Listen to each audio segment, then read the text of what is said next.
Adam here with the Walzer Automotive Group, and what I want to do today is take you on a test drive. So next to me here, I have a 2026 Hyundai Tucson. We'll look at the interior, exterior, some of the trim level specifics, then go for a spin around, see what it's like out on the road. All right, so today we're behind the wheel of the 26 Hyundai Tucson, and this is going to be the SEL Premium. So for 2026, there's 5 main trim levels. So we'll cover some of the equipment you can get, some different options. There's also a couple different engine options when you're looking through the Tucson lineup. So before we get too much into the weeds, let's put it in drive. We'll go for a spin around. Let's begin with what powers this particular Hyundai Tucson. Now it's a 2.5 liter 4-cylinder that's going to be paired with an 8-speed automatic transmission. Now it's going to be about 187 horsepower, but it's a pretty efficient little motor. This is going to get, with the all-wheel drive, about 30 miles per gallon on the highway, and if you opt for the front-wheel drive, that goes up to about 33 mpg. So it is very efficient. Obviously, we're up here in Minnesota in the Midwest, so I probably would suggest going for that H-Track system. It's kind of an intelligent all-wheel drive, so it is going to help you get the best possible fuel economy, but when you need that added bite and traction, whether you're doing a little bit of light off-roading or driving through the snow, I think having the all-wheel drive might be the way to go to sacrifice a few mpgs. Now, what's really cool about these Hyundai Tucsons from 25 to 26, there wasn't a lot of huge changes. This particular one is the SEL Premium. Now, as we look at the Tucson with the 5 main trim levels, you're going to start with the SE. So that's going to be the most affordable version, and you can go all the way up to the Limited. So there's your SEL and then the SEL Premium. So this one just adds a little bit different equipment and technology into here, but I think it's kind of the sweet spot in the lineup.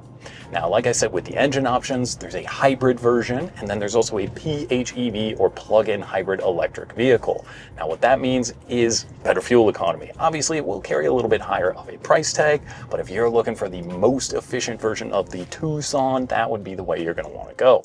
Now let's talk about the outside. So this particular one is ultimate red. When the sun hits it just right, it is such a good color. This one also gets a really cool 18-inch wheel on the SEL and SEL Premium. It just fits the vehicle nicely. It just looks so good. I think Hyundai has done such a good job with their design language throughout the lineup. You really can tell the difference. I mean, even looking back just like 5-10 years from Hyundai, they've come such a long way, and these vehicles not only perform well, but having that 10-year, 100,000 mile powertrain warranty to boot, there's a lot to like here out of these new Hyundai vehicles. Now, this particular one on the outside as well, you will get a power liftgate out back, so you can click that button, it will power open the back, and there is quite a bit of space in here. Obviously, they make some larger vehicles, so if you need more space, you can go up to the Santa Fe or the Palisade, or they do have the electric line. If you want to get really efficient and have some fun when you're behind the wheel, you can also look at those models. But again, kind of back to this one, I think the Tucson sort of fits that sweet spot in terms of size, usability. Maybe if you got the kids are out of the house, or even if you got the kids in the car seats, there's still usability in here. That second row gives you quite a bit of space. I was surprised because where I sit and drive comfortably, I didn't do any movie magic. I didn't move the back row there. That's where I was sitting and how much room I had in the back. Not only is headroom not an issue, but I have knee space back there. That kind of speaks to when you got the little kiddos in the car seat. If you've got them back there, they're still going to have room. They can still kick away a little bit at the backs of the seats. But again, if you do need all that space, you can bump up to the Santa Fe or the Palisade. So there is other options, but if it's you in the car, maybe 95% of the time, you're running to work, going to the gym, whatever you might be doing, I think the Tucson's a pretty awesome little option to have. The ride and drive, smooth. It's comfortable on the road. I like that they didn't go with the CVT transmission, and I know a lot of you in the comments might agree, because this 8-speed is really buttery, and the handling is also really good. There's even a few selectable drive modes you can go through, so if you put it into sport mode, you can even change the steering to a sport mode, so you can just kind of feel everything stiffen up and kind of liven up a little bit, so you can have some fun when you're behind the wheel. Then there's also a snow mode, so if you kick it down into that snow mode, that's going to help you get the best possible bite and traction when tackling those Minnesota winters. But again, kind of looking at the second row, whether, like I said, you got the kids or the dogs in the back, there are going to be vents back there. There's also USB-C charging, so if the kiddos got their devices, they can keep everything charged up, and those seats do kind of recline, so you can slide back a little bit, which is really comfortable, or it's a 60-40 split. So there's even little handles in the back you can pull that will kick the seats down for you, and like I said, it gives you a surprising amount of cargo space. You can easily make that trip to Costco, load up, go away for the long cabin weekend, This one also got the optional little tow package. So whether you're putting the bikes back there, I think it's about 2,000 or 1,500 pounds you can tow with one of these. So if you got the jet ski, want to go out and have some fun, Tucson can certainly get that done for you.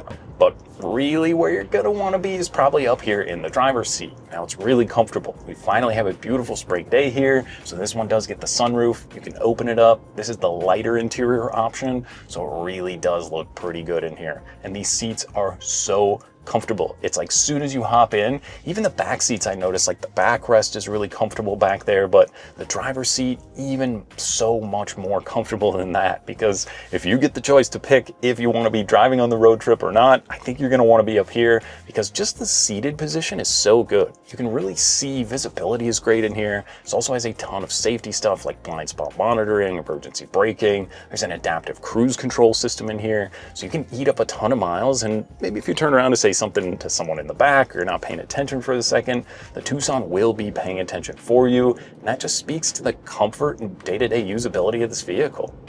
But again, the seats, these are actually heated, so it's a 3-level heated seat in here.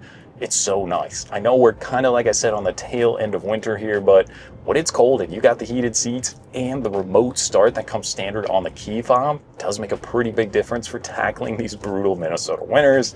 But then once you're in here, it's really comfortable. This is a dual zone climate control as well, so you can set that. Driver, passenger can both be comfortable. Power seat with lumbar on my side as well. It's just a nice place to be. And it's super windy today. It was like 20-mile-an-hour gusts. And inside, I mean, as I'm cruising at about 45 miles an hour here, it's quiet. It's like very well insulated. That was one thing Hyundai did a really good job of improving upon, is just making it quiet in the cabin. You just get a little bit of road noise when you're cruising kind of on the highway, but for the most part, if you're just buzzing around, the radio's really good in here. It's just gonna be nice and quiet and just easy to use day to day. But now let's touch on some of the technology stuff. So this does get a fully digital gauge cluster. That is cool. You can click on the left side of the steering wheel, just get a quick look at some of your information, some of your trip computer stuff, see what the all-wheel drive system is doing, which is pretty cool. There's just little convenience things in there that you can keep track of. But then on the other side, you have a fully digital infotainment system there that works so well. Not all infotainment systems are the same for 2026, so I do appreciate how good this one works. It's got wireless Apple CarPlay as well as Android Auto. You can just swipe through and it goes right to where you want it to go. Some of the new infotainment screens, there's a little bit of lag or they take a while to load up. This thing fires up your CarPlay right away. You can even go all the way over and like keep track of some stuff. So it'll show you a calendar, the clock, reminders. The Google Maps is also going to be built into here, so you can use the built-in navigation if you don't have your phone in there, which is also pretty sweet. And then they just make it simple to go through if you want to change some stuff. Like I said, some of your safety things, I've been driving around this morning, nothing's beeping, nothing's buzzing at me, but if you aren't a fan of some of that stuff, go into the menu, turn it off, it's as simple as that, or you can even do it right here on the steering wheel, which is also pretty convenient. But I think a lot of that stuff's pretty good. The blind spot monitoring is cool. I can even program to see my directions in the digital gauge cluster here, but if you have the little car menu or the safety menu up, it kind of shows even on that cluster. It's hard to get on camera, but it does show there's a car in your blind spot there, which I do really like. It's just the perfect mix of safety in these vehicles. Not something that's way too over-intrusive and beeping at you all the time, but just something that's there kind of watching over your shoulder when you're driving, and I definitely like that feature. But I mean, overall, just like I said, it's so easy to live with. There's so much to like on these Tucsons. I think it's just enough power to get you out moving onto the highway, yet returning over 30 miles per gallon or 30 mpg with the all-wheel drive.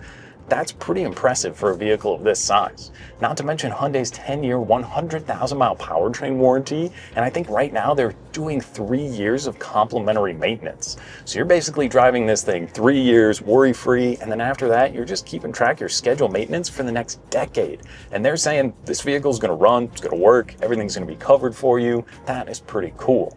I like the layout of the vehicle. I like the style. There's some cool colors you can pick from. I think it's the Rockwood green. It's like a dark green, or this red color looks so good. They're just a sharp looking vehicle that works. I mean, you get behind the wheel, you just put it in drive and you could go. You could really throw anyone the keys and they're going to figure it out right away, and that kind of speaks volume to the usability of this vehicle. There's even little things like this button here you can click when you're stopped or moving slowly, and that pulls up the backup camera. There's a few different views you can look in there, but it's like a crystal clear display out of the back. You can even do it so it's the full infotainment screen here, so if the kids left some stuff in the driveway, can't quite see what's going on, that's pretty cool. You can also lock the all-wheel drive down here. Like I said, the list goes on and on and on and all the stuff you can get in here. Now we do have to touch on the pricing. So new car MSRP pricing, we're a little bit over $50,000 for the average new car price nowadays. So these Tucsons start kind of in the low $30,000 price range. This one MSRP wise, we're coming in about $38,000 for the SEL Premium. Now there is maybe a few discounts at time of filming, so if you're in about the mid 30s, I don't feel like I'm getting a way less than average amount of equipment here. I mean, at $50,000, you're not even at the fully loaded version of this, and you're getting so much equipment out of that model. I think, like I said, the SEL Premium's kind of the sweet spot, giving you good tech, safety, cool looks on the outside, yet it's efficient and easy to live with day to day. I think if you're shopping for a crossover SUV, there is a lot of really good options right now. It's kind of hard to pick because until you get out, get behind the wheel, take everything for a spin, it is really competitive. But I think having that added warranty, the complimentary maintenance, a lot of the good equipment that's in here as well, I'd say you got to get out. Get behind the wheel, open the power lift gate, sit in the second row, kind of check out all the technology and equipment and see what you think in here, because I think the Hyundai Tucson's definitely one you're going to want to add to the list. Come out, take for a spin, and see what you think. Now that was just a quick look and drive at the 2026 Hyundai Tucson. Now, if you have any other questions or you'd like to schedule a test drive, you can visit us online at walser.com or stop by anytime. We'd be more than happy to help. Thanks again for watching.